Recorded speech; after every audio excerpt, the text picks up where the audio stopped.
Hey guys, Adrian Racing here, back today with another video. So I was chilling in Discord this morning when Mitchell, my Colour Shock Racing teammate, shared an image of a comment he found online. Now, first of all, he said to me, hang on a second, is that you? Because if you check the name out, that's my name, but that is not me. That is genuinely not me. And the second bit that he was very perplexed about was the subject of the comment. Now, the comment reads, but yeah, that GT40 would still beat the crap out of most of today's modern supercars. And now my first thought was, well, what is this crazy idiot doing commenting a comment like that? And then the more I thought about it, the more I thought, yeah, that GT40 would definitely lose to any sort of modern machinery. But I was wondering, well, technically a GT40 is a race car. A modern supercar, as he's put it in the comment, isn't a race car. It doesn't have slick tires. It doesn't have the downforce of a race car. Could a GT40 possibly keep up? And this got me thinking about a video idea. So we're going to literally just test this out, to be honest. So luckily for me, Kunos has a great GT40, which is based off of the 1967 chassis that also won in 68 and 69. Nice. Now, I've picked Spa for a couple of reasons. One, because it's fun. It's a fun track. It's great to lap in anything that has four wheels and an engine. Secondly, it's got a good mixture of high-speed corners, mid-speed corners, low-speed corners, and it's also quite power-dependent. So let's cut straight to the track, go set our lap time in a GT40, and see how it compares to its modern counterparts. Now, just before we do get into the lap, I just want to run you through some facts and figures about this car, just so you can have a rough idea in your head for a comparison when we do head to the modern supercars. So this Ford GT40, powered by a 4.9 litre, obviously naturally aspirated, big block V8, producing a whopping 430 brake horsepower and 530 newton meters of torque. All of this, coupled to a car that weighs just a fraction over 1,000 kilograms, makes this car an absolute rocket ship. Now, according to the game, it says that this car reaches a top speed of 335 kph, or 208 mile an hour for us English folk, which I think is a bit underestimated, given that in real life these cars will be hitting well in excess of 220, 230 mile an hour at Le Mans. But now this car in particular has better brakes, better chassis, bodywork improvements, and wider tyres to make it faster and more comfortable for its drivers driving up to 4-hour stints in this absolute weapon. But enough of me rambling on. Let's jump into the car and go for a lap of Spa. Now, to make things a bit fair on the GT40, I've actually done a little bit of practice just to get up to speed in this car. It's quite a tricky thing to get in and drive, so we're going to give it its best shot possible. We need a lap timer up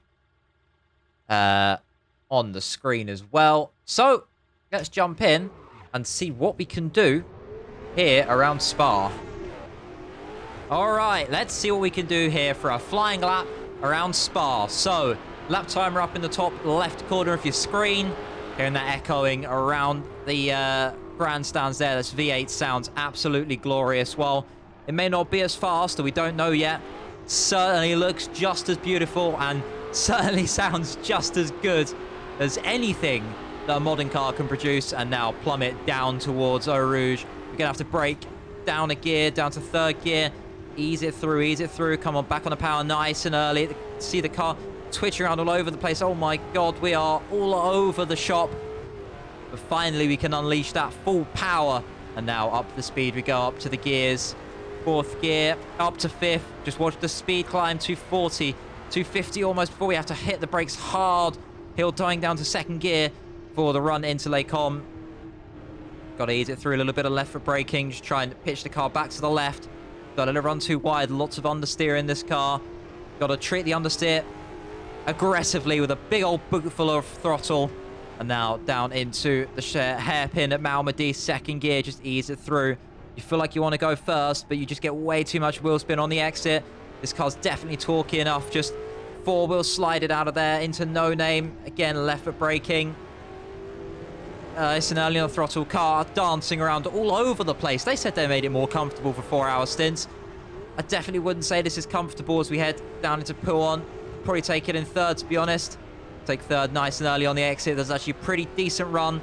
Come on, keep full throttle. Just counter the understeer, counter the understeer. A little bit wide on the exit, but it's not a problem now. Fanya. Oh, I'm a bit late on the brakes there. A little bit of a lock-up. Rear trying to unsettle itself. Again, just balancing the car. Left foot braking through here. See the amount of work and effort you have to go into driving this car. H-pattern car, moving around all over the place. Steering super heavy in this car. We've turned this force feedback up a bit. Try and get a real feel of just what it's like to drive one of these cars. And now the exit of Stavlo 2 past the house. And again, finally we can unleash all 430 horsepower. Old school horsepower, all torquey, no turbos, nothing like that. Just good old school American horsepower. Small lift, downshift for Blanchimont. And now how late do we want to dare brake for the bus stop chicane? Brake just at the sign. And we only just managed to get the car slowed down. These 60s brakes are absolutely atrocious. Around the final chicane, what lap time is it going to be as we plant the throttle? The 240, it's going to be a 243.228 for the GT40. Oh, might not be the quickest, but definitely is an absolute blast to drive. Right. Should we go fire up a modern supercar? And yeah, there's quite a few to choose from, so I'm going to go and have a pick. And then we'll see you back in the pit lane. So, the modern supercar that we're going to pit the GT40 against is this. This is the Ferrari 458 Italia. And while I still can't believe this car is 10 years old, it still holds up very, very well and is regarded as one of the best supercars of the 2010s. Now, this car features also a naturally aspirated V8 engine, this time of 4.5 litres, but producing 570 horsepower, 140 more than the GT40.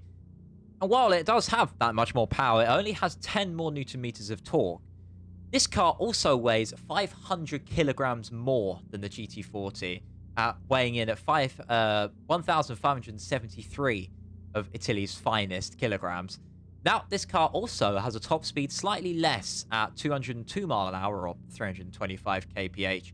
But this thing has, well, some form of aerodynamics. It has good modern tires and brakes, as well as the main thing, which is a 7-speed dual-clutch flappy paddle gearbox, which will definitely outcompete any manual gearbox, especially one from the 60s, along with double wishbone suspension on the front and a multi-link setup on the rear.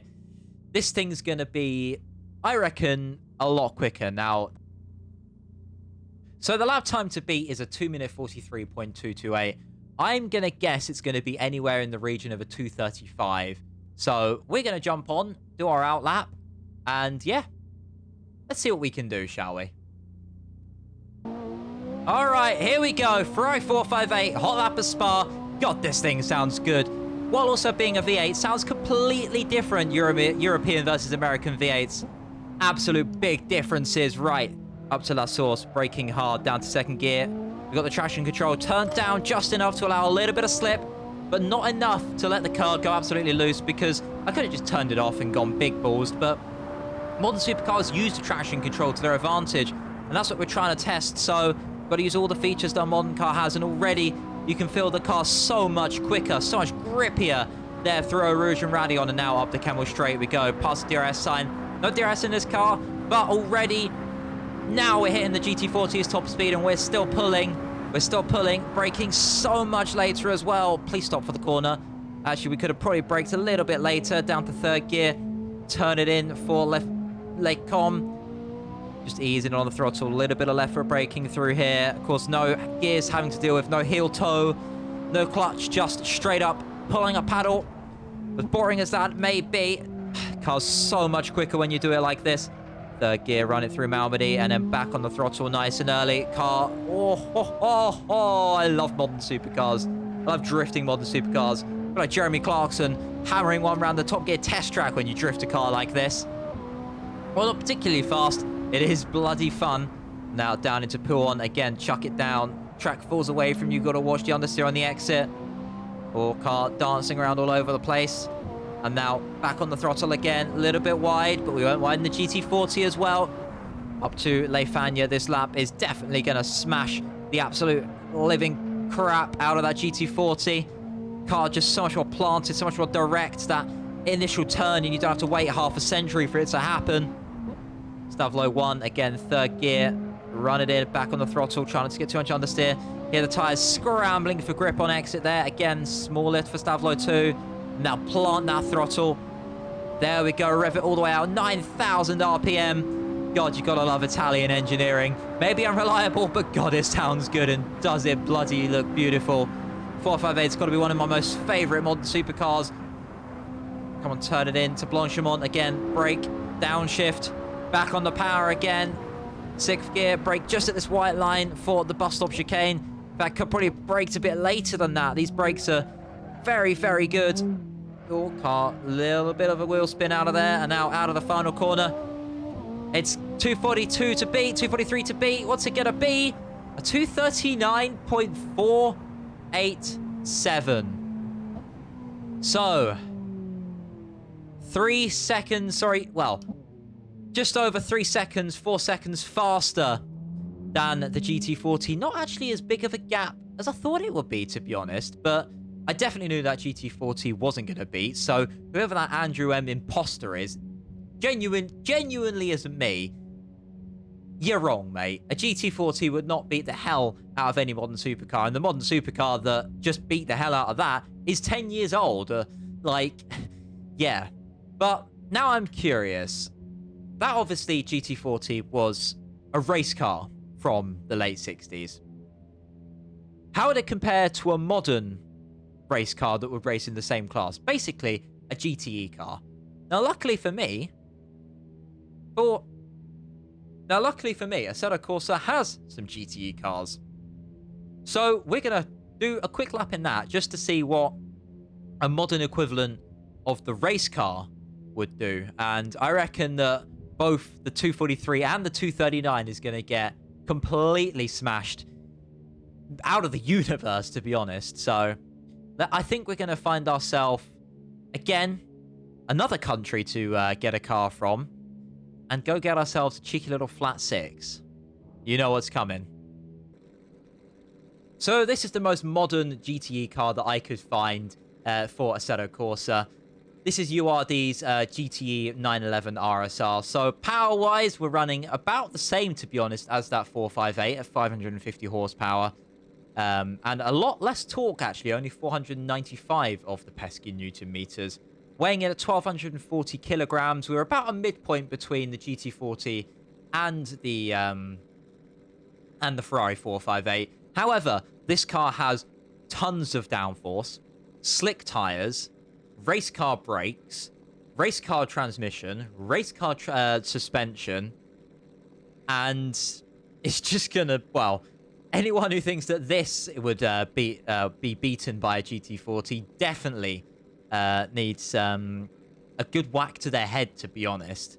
But because why the hell not? Let's take it for a drive. Let's take it for a lap and see what it can do here at Spa. So a little bit of an outlap done.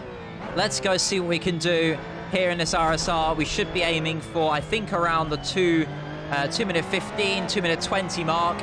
Right, let's see what we can do here.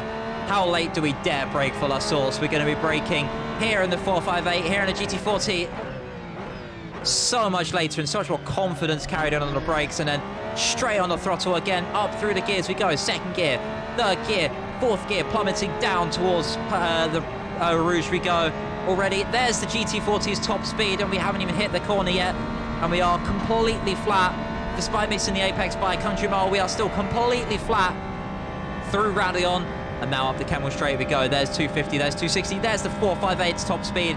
And we're still pulling all the way, 270, 275 possibly, braking just at the start of the curb. So much more in it, this car, but we're not here to push. We're just here to find a representative lap time through Lake Com, or a little bit of understeer on exit. Use all the curb on the exit, and now down into Malmedy. Down to second gear, about 110 at the apex, maybe a bit less. But just watching that speed climb, the acceleration on these GTE cars. Oh, big wiggle there as we catch the curb on the outside. Completely wrong. And now running down to Puon. This is where we're going to shine with the downforce. Just chuck it in 4th gear. Rear wanting to step out. Got to remind myself, this car is rear-engined. It will like to dance. But that does mean we have excellent rotation through the corners. Now, again, brake nice and late. Down into Le Fagna. Oh, got my pedals a bit mixed up there. Should have been a bit more trail braking. But that don't matter. Whoa, big moment. Can we hold it? Yes, we can. We're going to carry the lap on anyway. It's only just going to be a representative lap time, as I said. Stavlo 1 already. Stavlo 2 flat through the exit here.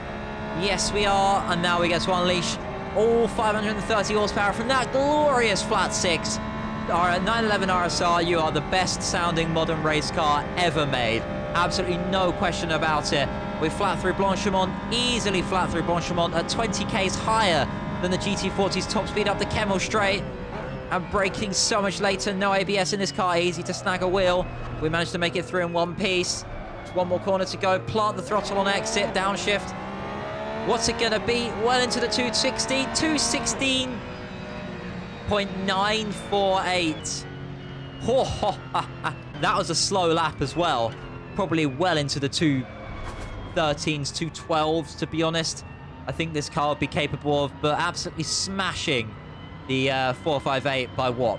20 odd seconds, 25 seconds, and the GT40 by almost 30, which just goes to show that, yeah, a modern race car would absolutely blitz a GT40, so would a modern supercar. So there we go. Myth absolutely debunked. Could a GT40 beat a modern supercar or a modern race car? Absolutely not. But yeah, that was just a fun little video I wanted to make. The second Mitchell sent me that post, I was like, what the hell is this guy on? I need some of it. And then I thought, you know what? We'll make a video of it, because why the hell not? Got to make videos that you want to make. But all that's left for me to say is thank you very much for watching. I hope you found this entertaining and informative. If you have, then please leave a like, subscribe if you want to as well. Follow my Twitch in the description below. And yeah, all that's left for me to say is have a really awesome rest of your day, guys. But yeah, I will see you guys all in the next video. Stay safe. See you later, guys.